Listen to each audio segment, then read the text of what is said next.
नमस्कार। मैं DRS news के लिए गिरीश कर रहा हूँ। आज के इस ब्लॉग में मैं बात करने वाला हूँ इमरजेंसी की। जी हाँ, उस इमरजेंसी की जिसको कि कांग्रेस ने 25 जून 1975 को लगाया था।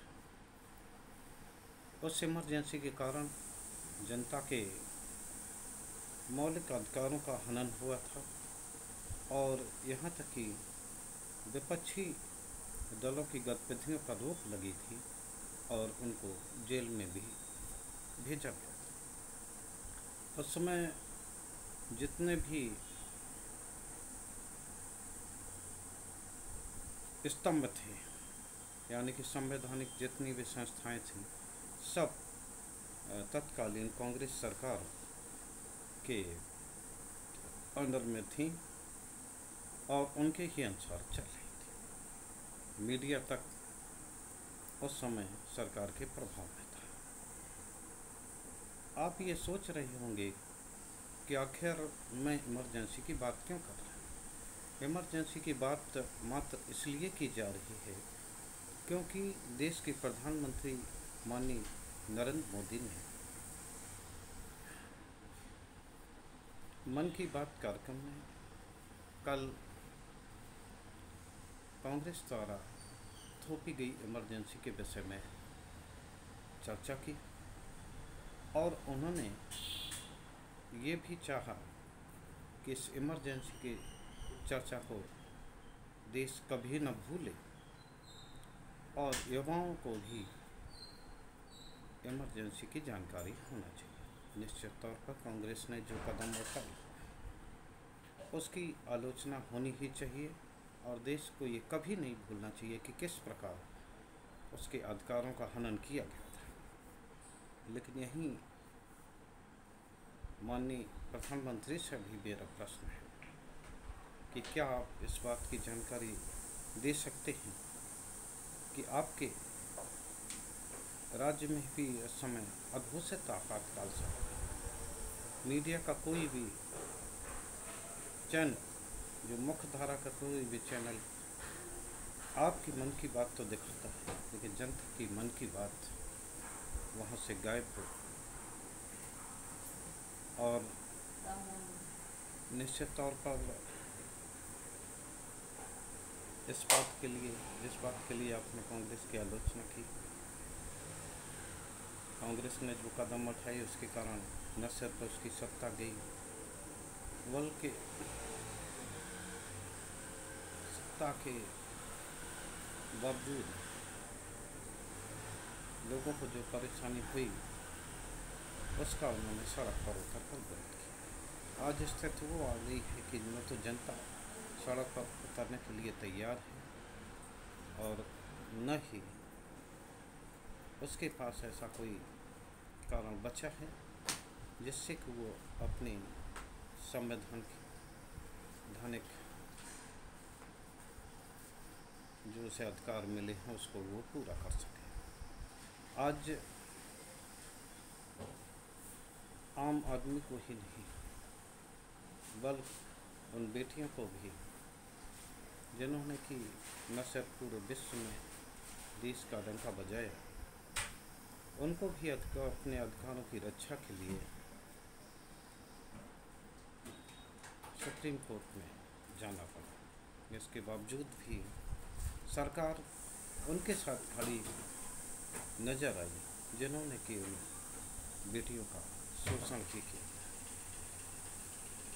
जिस दिन 28 मई को जब उसका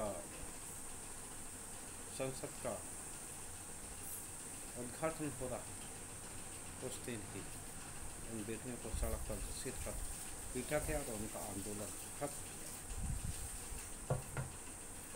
देश की सभी वर्ग अपनी हकों की रक्षा के लिए सड़क पर शांतिपूर्ण ढंग से प्रदर्शन करने का अधिकार है और ये अधिकार संविधान द्वारा प्रदत्त है।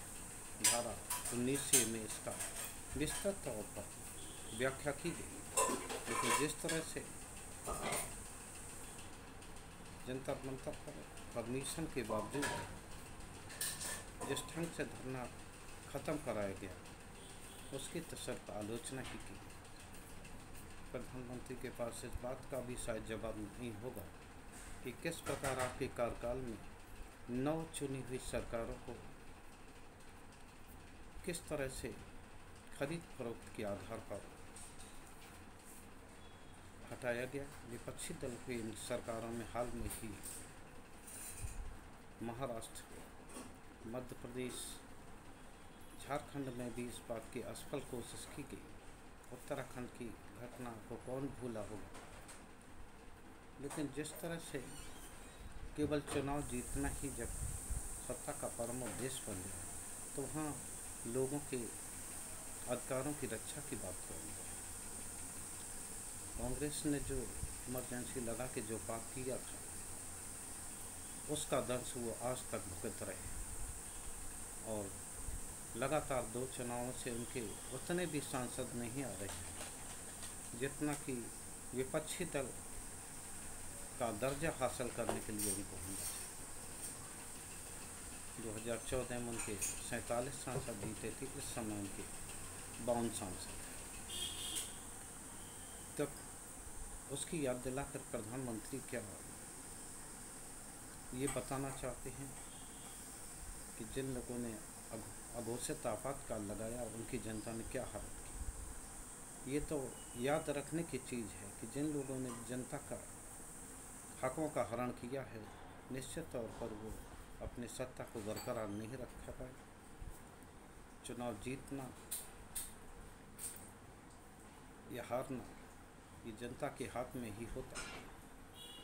अगर कोई लगातार चुनाव जीत रहा तो उसे ये नहीं मानना जाना चाहिए कि वो उसे जनता के प्रति जवाबदेह नहीं है, क्योंकि आपको ध्यान होगा सत्ताओं से लेकर लगातार 40-50 साल तक कांग्रेस ने लगातार चुनाव जीतते हुए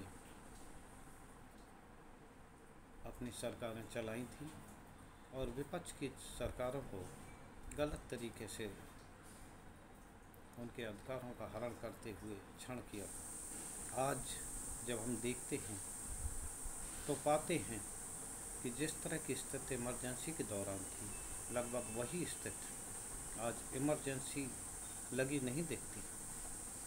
लेकिन जिस तरह से सभी संवैधानिक संस्थाओं दबाव में रखा जा रहा है उसकी तो सिर्फ आलोचना ही की जानी चाहिए। दिल्ली में सुप्रीम कोर्ट के आदेश के बावजूद जिस प्रकार अध्यादेश के सहारे दिल्ली की चुनी हुई सरकारों के अधिकार को लेने का प्रयास किया गया वो अभी तक सभी जनता के जहन में वो याद ताज़ा है। जैसे ही दिल्ली के सुप्रीम कोर्ट छुट्टियों के बाद खुलेगा निश्चित तौर पर वो राहत मिलेगी। जिस प्रकार सरकार ये कह देती है कि अगर कोई भी बात है तो कोर्ट जाइए, तो उन्हें मैं बतलाना चाहता हूँ कि अगर साधारण सी बात लोगों को कोर्ट जाना पड़ेगा तो आखिर सरकार या अन्य जो संवैधानिक संस्थाओं उनका क्या ज़रूरत है या उनका उद्देश्य क्या है। जो संविधान के तहत लोगों को अधिकार मिला उस अधिकारों की रक्षा के लिए अगर लोगों को कोर्ट जाना पड़े तो निश्चित तौर पर इसको एक आपातकाल ही मानना जाना चाहिए और जनता का फेलियर माना जाना चाहिए कि वो उनकी समस्याओं का निस्तारण करने में अच्छा। आज के ब्लॉग में बस इतना ही। जय हिंद, जय भारत।